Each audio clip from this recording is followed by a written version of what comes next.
दोस्तों नमस्कार। आप सभी का बहुत बहुत स्वागत है एग्री मस्ती के यूट्यूब चैनल पे। और दोस्तों आज एक बहुत ही गंभीर और संवेदनशील मुद्दा पर हम लोग बात करने वाले हैं। दोस्तों मुद्दा क्या है? वही लंपी वायरस, जो कि पशुओं में एक स्किन डिजीज़ है। दोस्तों लंपी वायरस के बारे में जानना कृषि छात्रों के साथ साथ हर किसान भाइयों और भारत में रहने वाले हर भारतवासियों के लिए ज़रूरी हो जाता है। तो दोस्तों चलिए आगे बढ़ते हैं। लंपी वायरस के बारे में हमारे पास 4 सवाल हैं जो कि फ़िलहाल अभी सभी लोगों के दिमाग में कई दिनों से घूम रहा है। पहला सवाल है, कैसे फैलता है यह वायरस? दूसरा सवाल है, इसका कारण और लक्षण क्या है? और दोस्तों तीसरा सवाल है, कैसे करें अपने पशुओं का बचाव? और दोस्तों जो चौथा और आखिरी सवाल है, जो कि सबसे ज़्यादा महत्वपूर्ण है, क्या संक्रमित गाय के दूध पीने से इंसान भी संक्रमित हो जाएगा?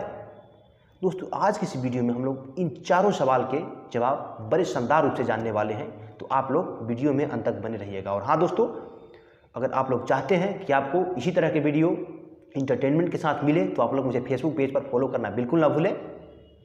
दोस्तों जो फेसबुक पेज का लिंक है आपको डिस्क्रिप्शन में मिल जाएगा। और हाँ, यूट्यूब पर आप लोग मुझे सब्सक्राइब करना बिल्कुल ना भूलें, क्योंकि दोस्तों मैं हमेशा आप लोगों के लिए इस तरह के जानकारियाँ लाते रहता हूँ। सबसे पहले इस वायरस के बारे में संक्षिप्त परिचय जानते हैं। देश के कई राज्यों में लंपी वायरस का खतरा लगातार बढ़ते जा रहा है। यह बीमारी यानी लंपी वायरस गाय और भैंस के शरीर पर देखा जा सकता है, जिसमें गाय और भैंस के शरीर पर चमड़े पर गांठें आपको दिखाई देंगे। इस वायरस के चलते यूपी, बिहार, मध्य प्रदेश और राजस्थान समेत भारत के अन्य राज्यों में करीब लाखों पशुओं का मौत हो चुका है और लगातार इसका कहर जारी है। यह रोग मुख्यतः कमज़ोर इम्यूनिटी वाले पशुओं को प्रभावित करता है। हालांकि इस रोग का लक्षण शुरुआती स्टेज में आपको देखने को नहीं मिलता, लेकिन डेयरी विभाग के द्वारा इसका एक टीका आ गया है, क्योंकि दोस्तों इसका कोई प्रभावी इलाज न होने के चलते इसके टीका या वैक्सीन द्वारा इसको रोकथाम किया जा सकता है। अब आइए जानते हैं विस्तार से लंपी वायरस के बारे में। सबसे पहले जानते हैं कि लंपी वायरस क्या है। साल 2019 में इस वायरस ने भारत में सबसे पहले दस्तक दी थी। यह एक तरह का पशुओं का स्किन डिजीज़ है, जैसे मैंने पहले बताया आपको। इसके प्रकोप जैसे जैसे बढ़ता है आपको प्रत्यक्ष रूप से पशुओं के शरीर पर, पशुओं के चमड़ा पर गांठेदार, ढेलादार देखने को आपको मिल सकता है। इसे LSDV भी कहा जाता है। इसकी खैसियत यह है, यह एक संक्रामक बीमारी है जो कि एक पशु से दूसरे पशुओं में फैलता है। जानकारी यह कहती है कि यह बीमारी जो है पशुओं को मच्छर काटने से फैलता है। दोस्तों ये हम लोगों ने जाना लंपी वायरस के बारे में कि आखिर लंपी वायरस क्या है, ठीक है। और दोस्तों आगे बढ़ेंगे, हम लोग जानेंगे इसके लक्षण क्या होते हैं। जैसे आपका जो सवाल शुरू में मैंने बताया, इससे रिलेटेड बहुत सारा सवाल है बहुत सारे लोगों के मन में, तो हम लोग जानेंगे इसका लक्षण क्या होता है। लंपी वायरस के प्रमुख लक्षण कुछ इस तरह से हैं, जैसे पशुओं को तेज बुखार आना, पशुओं के आँख से पानी बहना, पशुओं के मुख से लार टपकना और पशुओं के शरीर पर गांठें बनना। और इसके साथ ही साथ पशु जो होता है उसका वज़न लगातार घटते जाता है। और साथ ही साथ जो पशु होता है वो खाना कम खाता है, यानी जो भोजन पशु को हम लोग रेगुलर तौर पे कराते हैं तो पशु अपना भोजन का जो मात्रा होता है वो धीरे धीरे घटाने लगता है। इन सब लक्षणों से हम लोग जान सकते हैं कि जो हमारा पशु है लंपी वायरस से संक्रमित है। दोस्तों हम लोग ने लक्षण जान लिया। अब अगला प्रश्न का उत्तर मैं आप लोगों को देना चाहता हूँ। अगला प्रश्न क्या है, इसका बचाव क्या है? तो दोस्तों जैसा कि आप लोग जानते होंगे, उपचार से अच्छा क्या होता है, बचाव होता है।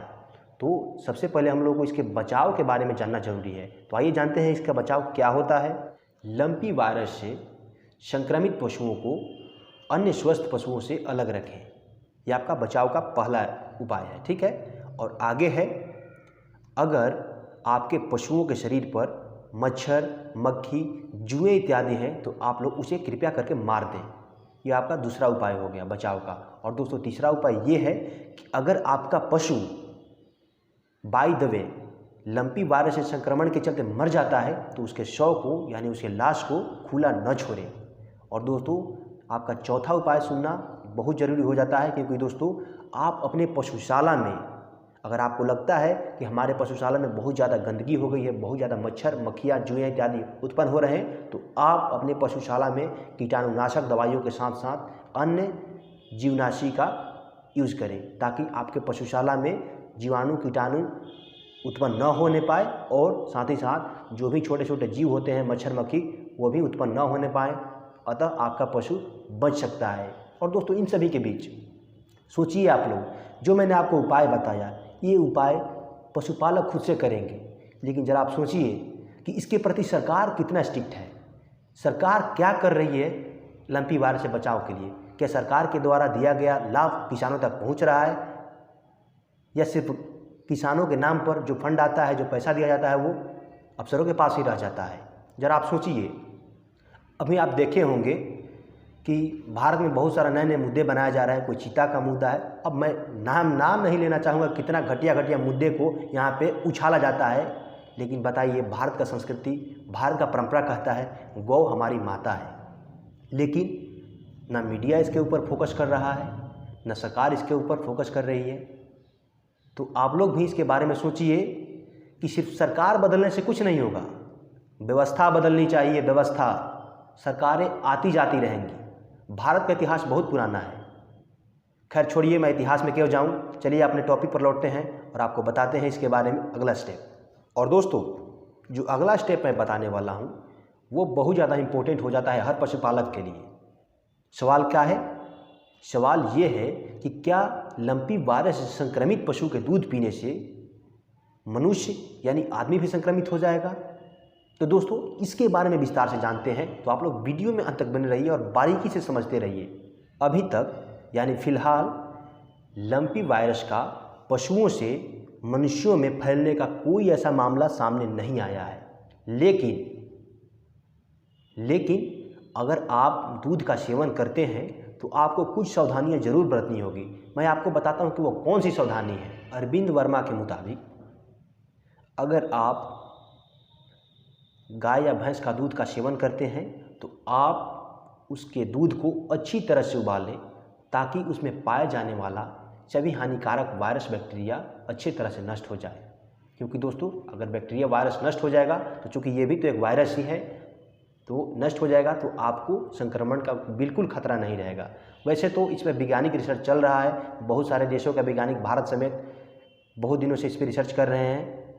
तो दोस्तों, मैं उम्मीद करता हूँ मेरे द्वारा जितनी भी जानकारी आपको दी गई वो आपको अच्छा लगा होगा। और दोस्तों, अगर आपको अच्छा लगा होगा तो आप लोग इस वीडियो को लाइक कर दीजिए, तो मुझे भी अच्छा लगेगा। और इस चैनल को सब्सक्राइब कर लेते हैं, तो इससे और अच्छे टॉपिक पे आपको वीडियो देखने को मिलेगा। तो दोस्तों, वीडियो को यहीं समाप्त करते हैं। मिलते हैं फिर अगली वीडियो में। तब तक के लिए जय किसान और जय कृषि विज्ञान।